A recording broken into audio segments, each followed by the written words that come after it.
Welcome back, folks. Well, in this segment of the program, we're going to be exploring an issue or an incident that really makes you wonder how something like this could have happened. It's based on a story that the CNC3 News ran last evening about a statement made by WASA's CEO, Ganga Singh, about some contractors, some work done by some contractors that eventually resulted in water and electricity lines being run in the same conduit. Now, Ganga Singh is holding the contractors responsible.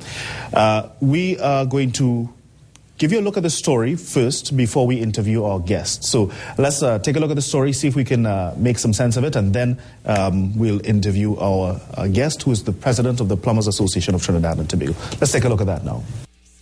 If you all look at some of the sites, you will see that where the TPATT mains are crossing WASA mains, and that is a safety hazard. And these are all the issues that we are looking at to ensure that people are, when they occupy the site, they have a proper service. It was a catastrophe waiting to happen had it not been spotted in time. WASA's interim CEO, Ganga Singh, WASA officials, as well as those from the EMBD, toured the development company's Reform Village housing estate in Gasparillo and unearthed amounts of shoddy work done by private contractors hired by the company.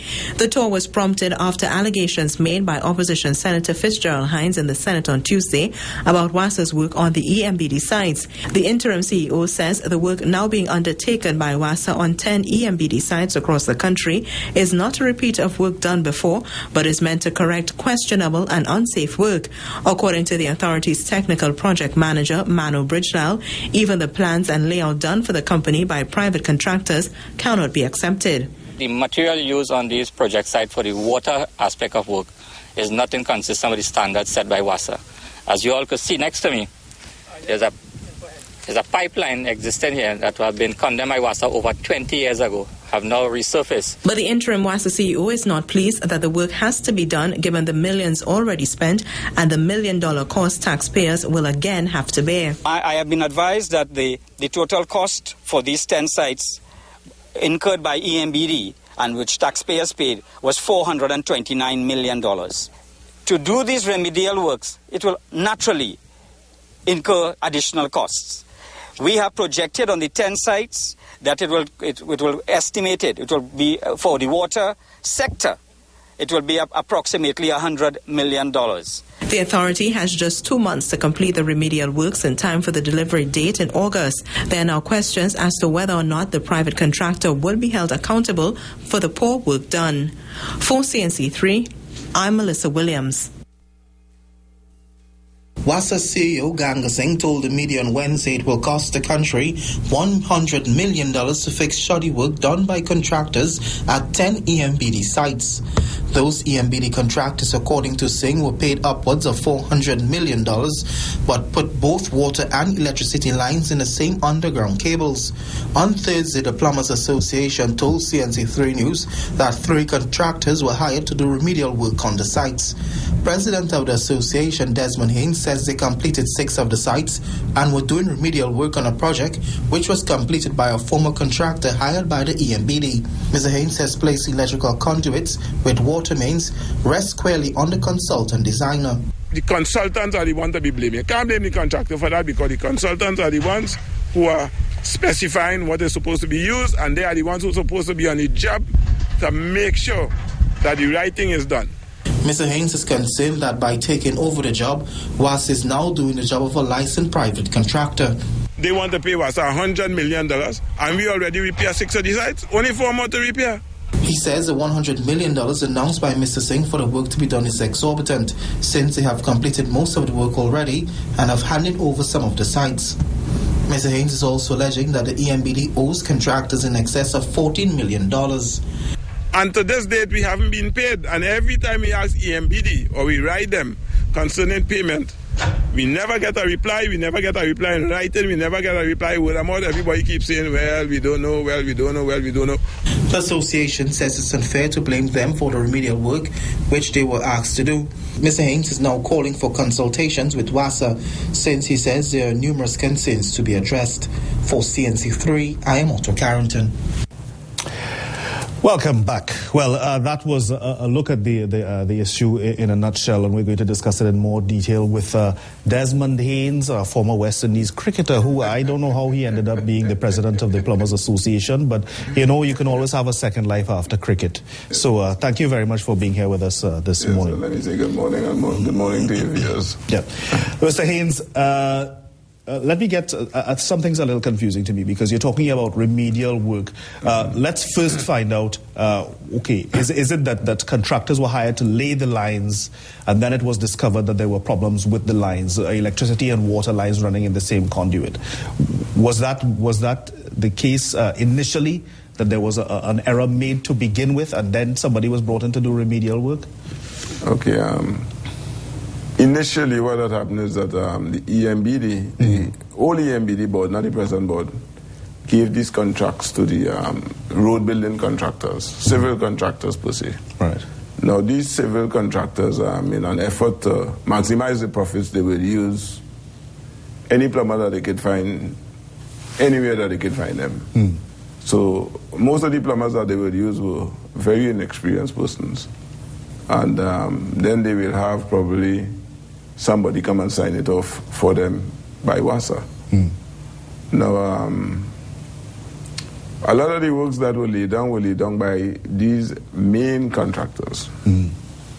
And I have reason to believe that the reason that the pipes are in the same trench could have been based on the drawings, because when a contractor goes to do work, they normally follow design drawings. So it is my view that they were following drawings. Now we must also remember that the past CEO of EMBD was fired for misappropriation of whatever. So I don't know that if that may have some bearing on the problems that they're experiencing on the site right now. But what I will say is that not all the sites have that problem. Okay, because in 2010, 4 licensed sanitary contractors, including myself, members of the Plumbers Association in Trinidad and Tobago, were called in by the EMBD in around March 2010 to remedy some of the problems that were done by the main contractors, which, as I say, is the road building contractors. And we were offered 6 of the sites to repair. On the first site that we went on to, which was the Chin Chin development, that was really, really in a mess. And it took us all of about 6 months to have that site repaired, probably with about 40 workmen.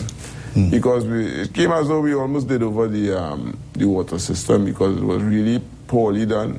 It was under-designed. For instance, where there were supposed to be 4-inch water mains, there were 2-inch water mains. So obviously somebody was not doing due diligence checks on these projects. Now a consultant, part of his remit is that he should go on the project and make sure that the right materials are being used as specified. So I would want to believe that this was never done, because if that was done, a lot of the problems that are occurring today would not have happened. Also, it is the responsibility of the consultant to get the design drawings into WASA, inform WASA that the job is being done, and then WASA supposed to be out there inspecting what is being done.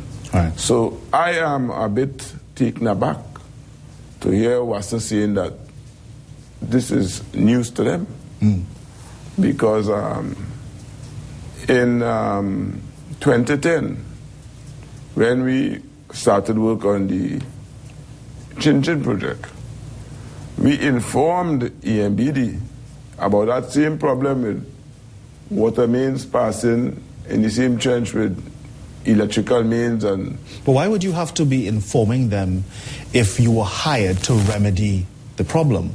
I thought it was that they discovered or were told that there was a problem and they had brought you in, and you or your people in, to remedy the problem. Right, why yes. would you be then telling them about a problem they already knew? Okay, fine. Now, when they called us in to do remedial work, they called us in based on a report that they had from WASA.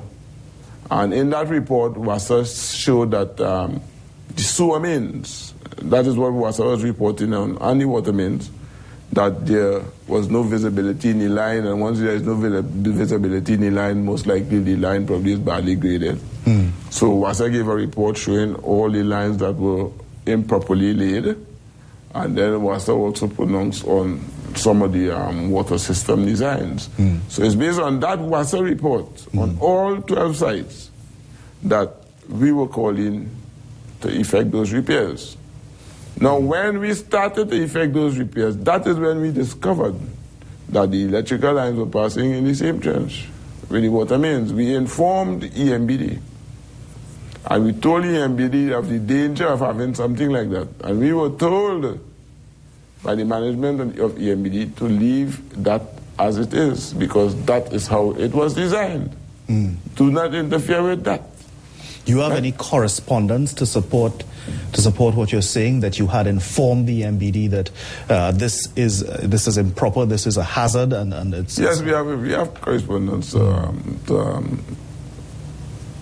clarify that matter. We have the correspondence. Okay, so they told you leave it as it is. This is according to the design specs, and go ahead. Leave that as it is, and if there's anything, they will deal with that at a later date. Yeah. So what were you then asked by the EMBD to rectify? Well, okay, we were asked to rectify all the improperly laid sewer mains. In excavating for the improperly laid sewer mains, we discovered that there was a 2-inch main running throughout the site, half of the site. And that, as we know from our experience, is not in accordance with WASA designs. So we did some questioning at WASA to find out what should be done, and we were told that definitely that is not what is wanted by WASA. So we then informed the EMBD, who told us, well, okay, remove all those 2-inch lines and replace them with the 4-inch lines. In removing the 2-inch lines, we realized that a lot of the connections that were coming up through the ground, now if you go down Central, you see a lot of pipes sticking up through the ground, right? Yeah. A lot of the connections that we saw sticking up through the ground were connected to nothing. So they were just pipes stuck in Yeah, so in a lot of cases, they were pipes just sticking out there and they were not connected to nothing. So on informing EMBD of that, EMBD told us, look, you know what? Check the whole site, make sure that everything is in order. They also gave us the instruction. Those same pipes that you see sticking out there when you go down Central, they wanted us to cut them below grade because the bushfires were destroying the pipes. And when the bushfire destroyed the pipe and the rain come, all the slush will go down in the pipes. So they wanted us to cut the pipes below grade and cap them. Right. When we cut them now, we were supposed to put a marker stone over these pipes. And if you go on the site now, you will see a marker stone marked W for water. Then you will see a marker stone marked S for sewer. So these are the things that we did on the job site for the EMBD. All right, we have to take a short break. Again, I headache here because this thing started to sound so confusing. Because if you said in many cases these were just PVC pipes that were thrust into the ground, then what was left for you to put marker stones on to indicate sewer or water mains? Don't remember. Okay, we'll talk about that after this short break when we come back. So stay with us. We'll be right back.